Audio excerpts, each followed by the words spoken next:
What's up everybody? Hoping you're all doing well. Today is an amazing day. It's a Sunday, and let me start by saying that I thank God for this far. And if this is the first time you're landing to this channel, my name is Christine Kavanda, and please consider being part of this family by subscribing. For those who have already subscribed, thank you so much for the support.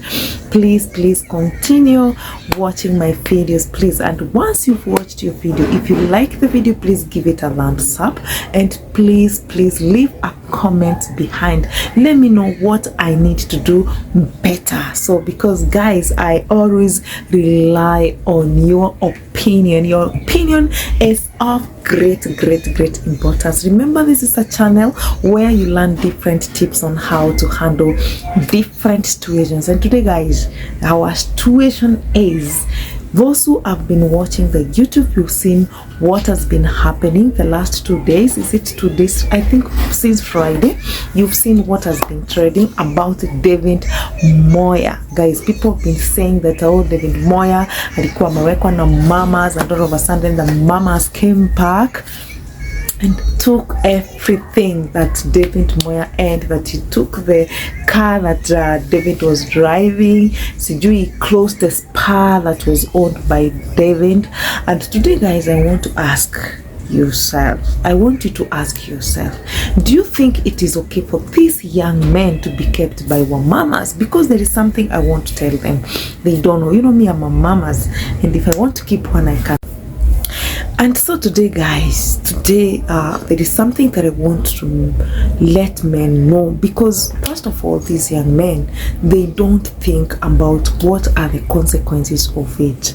I'm not saying that being kept by Mumamas is wrong. If you feel that that is your passion, if you feel that is the way that you want to go, I have no problem with that. But what are the consequences? First of all, I'm not supporting the issue, because one, every other woman is looking forward to see the grandchildren, and you can imagine whereby your son has been kept by somebody who is not ready to bear the kids. Because first of all, just be sure that the people who have kept these young ladies, these young men, not that they want to build their families, not that they want to bear children, not that they just want foundation. What they need, it is you, young man, to satisfy them, period. Not that they want to bear kids with you, not that they want to start a home with you. There are those who are genuine. I'm not saying that all the Mumamas are bad. There are those who are very good, and once they keep you, they want to have a family, and they are very successful family. But what percentage is this? Very small percentage of this kind of women. But me as a woman, I know what, as ladies, as women, we would like to get from a young person.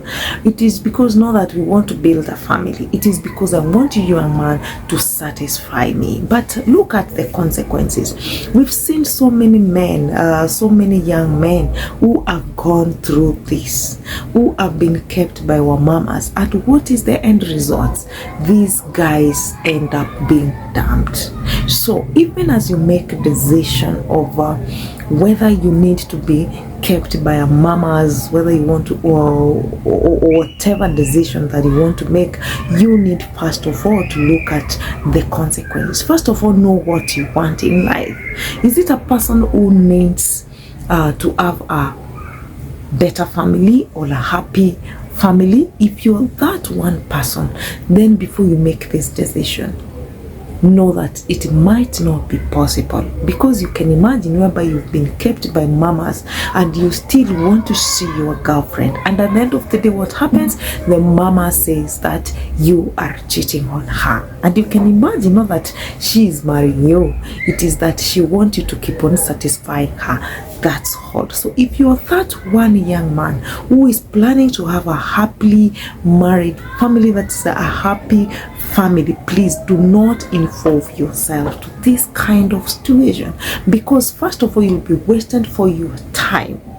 the time you've been kept by mamas, it is a time that you could have moved your, it is the time that you could have moved your life somewhere. But you can imagine a situation whereby everything is being controlled by somebody. Because first of all, once you are a young man and you've been kept by a old mama like me, of course I'll control you, like my kid. I will control you. Everything that you are doing, I'll ensure that I'm controlling you. And you can imagine the situation whereby you're being controlled. So will you even be able to make any kind of decision? No, because every kind of decision that you'll have to make, I need to approve it. Me as your mamas, of course, I will need to approve it. So before you even decide to put yourself into these situations, please think, ask yourself, do I need to have a happy family in future? If you want to have a happy family in future, please think. Don't put yourself into that situation. Start your family as early as now. Don't mix yourself. Let me tell you, these things you see as mamas with, you see some of us driving, we've worked and really worked on those things. And the time you're coming to my life, be sure that everything that you will acquire, I will always make sure my name is part of that. There is nothing you will ever acquire all alone. And what happens afterwards, tukikunje tukosane, I will need everything back. Let me tell you, by the way, it is not only for our mamas or for the old women like us, or for even for our husbands today. I'm married today, and if anything happens between me and my husband tukosane, what happens? Everything that has touched any of my single cent, it belongs to me. And it seems what I need is my things back. And that is why most of the ladies, guys, if you talk to them, watakwambia your nyumba, it is full of my things. Why? Because I contributed. Let me tell you, you as a man, when you're buying something and your wife contributed, even giving you that decision to buy, even that single opinion, even without me contributing anything, when you're buying that thing, as long as I participated when you're buying that thing, it belongs to me and I can never give it out. And you normally see when the people divorce, there is a lot of pressure. Yani mwanamke anasema everything belongs to me, this belongs to me, this belongs, because she participated. Everything that a woman has participated to buy, everything. Let me tell you secrets. Maybe you guys, you don't know. Ile kitu mimi as your wife have contributed to make a decision, contributed even 20, hata kama ulitoa 80%, and I contributed 10 or even 20%. So this thing belongs to me, and it doesn't matter the kind of person, hata kama ni 2%, hata 0.00000, as long as I participated. The time we were buying this thing, I always feel that I am part of it, and being part of it, there is no single moment I will ever nikuachie another woman to enjoy that. No, it doesn't go like this. So for them who are just planning to be kept, because I'm not saying that kuwekwa ni kumbaya, please, it is first of all, I've said, please just reason. Kaa chini, ask yourself questions. Do I need to have a family in future? Do I need to see my children in future? Then after that, this will make you to make a decision. Number two, it is always good to know, any old woman who wants to keep you, it is not for just for a, not just 30. Able to, there must be a reason. First of all, I don't want us to bear kids. I don't want us to get married. That is for some people. But what I need you is you to satisfy me, or rather, I want to acquire something using me. Guys, I've heard a lot of people saying that there are those women who are just insuring these young men as their husbands, and then after that you are killed. Then somebody goes back to insurance to claim to be paid because alikuwa amesha kuinsure. Inaitangwa death insurance, anakuinsure, yani as in like when you die, I'm supposed to be paid. So they insure you, and then they kill you so that they can be paid by the insurance. And you can imagine this one person mwenye ataki kukuoa, ataki kupata familia na wewe, does not want to commit herself na wewe ati fully as the husband, what do you think she wants from you? Of course, she wants to make use of you. Either to ensure you akuwe alipo pesa, or maybe you are earning a lot of money. So what she's looking for, it is what you are earning. Now, there are those who want just to be satisfied sexually. I want you to be with me, nikikutaka anytime. But now look at the kind of conditions that you're being put in, that they'll never give you time to talk to other girls that you can marry. They just restrict you, and through these restrictions you cannot develop yourself. And by the time you're coming to realize it, it will be too late. It will be too late. So for those young men who feel that it is okay to be kept by these old men, women, or by our mamas, please, I would just like to tell you that this is not the best choice for you. Please, if you cannot be able to marry a young woman you start off your life, please think twice, because I feel like your time is being wasted by these old women who are not ready even to bear kids. Remember, us Mumamas, still we want to see our sons, we want to see their families, we want to see our grandchildren. And you can imagine a situation whereby you cannot even bear kids, but you need to be very strategic. Make sure that everything that you're doing is not something that will put you into problems afterwards, that is in the future. You should make sure it shouldn't be something that can affect your future. Be very strategic. If it is investment, make sure you invest, and you invest it. Be strategic, as in, like, don't just do things to please somebody. Don't do something to please somebody because they're gonna pay them. Especially these women who have their own money. Be very careful. Kama ni kukuweka amekuweka, please be very strategic. Know that, okay, ameniweka, I want just to satisfy her, but I also have my future. I should have my life. I should have my family. Because at the end of the day, utahachwa. Imagine you will start from the scratch. Why I'm saying this, and I'm hoping it is not true, it is, I'm imagining. Imagine somebody like David Moya. David Moya is a very active, very hardworking man.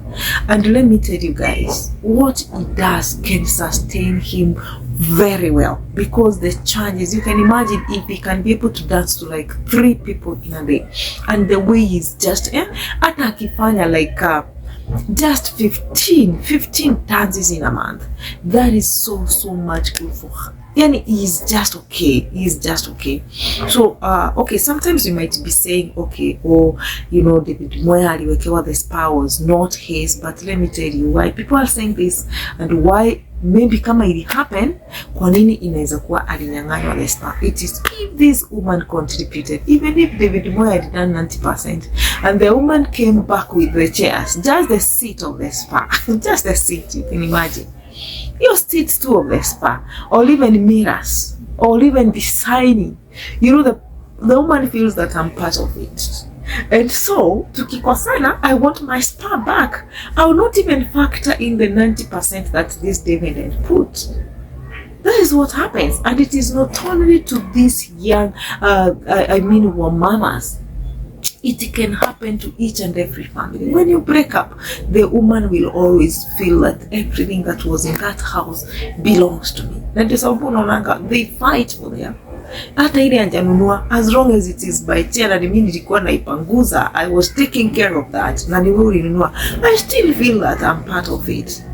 So hata kama ni gari, this woman may be assistant in importing the vehicle, just alive to Kenya, and maybe contributed 5% of it. She still feels that the car is mine. She still feels that the car is mine. So we need to be very careful. We need, you men, young men, before you make a decision of being kept by your mamas, be careful. Know what you want in life. We've seen so many people with very huge amounts of money, but they cannot be able to use it. Some of these people are using this money in hospitals because they have bad condition. They have bad health condition. I think the most important thing is as usifuate mtu because akona pesa. Amkwambie Mungu, what I need is good health. How I wish these people we call them because we need good health. That would have been a different case. But you can imagine a situation whereby you're following somebody because ataniwekea spa, ataninunulia gari, atanijengea nyumba, atanifanyia this, he will pay for me this. But let me tell you, my friends, at the end of the day, you will come to suffer the consequence, because there is no way you can enjoy something that somebody sweat kutafuta, especially something that belongs to a lady. You will not get it for free. You will never ever get something from a lady for free. You will always pay it back, whether positively or negatively. So men, we need to be very careful before you make a decision ya kuwekwa na this old Mumamas. Please think, do I want to marry her? Okay, if you want to marry her, na mukae vizuri, it's okay. But be sure that there are those consequences that come with this. So please, those who are making decisions like kuwekwa na mama, they are very young, beautiful ladies just within us. Please go catch yourself one and start a better life. Start a good family. Some of these Mumamas, by the way, they joined their young age. Waliolewa, they had good families, and if you look at them, their kids have gone to school, they have just wamesoma, you know. And then when I see a young man anaharibiwa maisha na somebody who is old, somebody mwenye watoto wake wameshasoma na wako hawajasoma, you can imagine. Yani hata zingine najiulizanga, you guys, you don't even ask yourself. Some are men, married men, young, they have kids, they have small kids who are still bado wananyonya, young children. They have not even started their schools.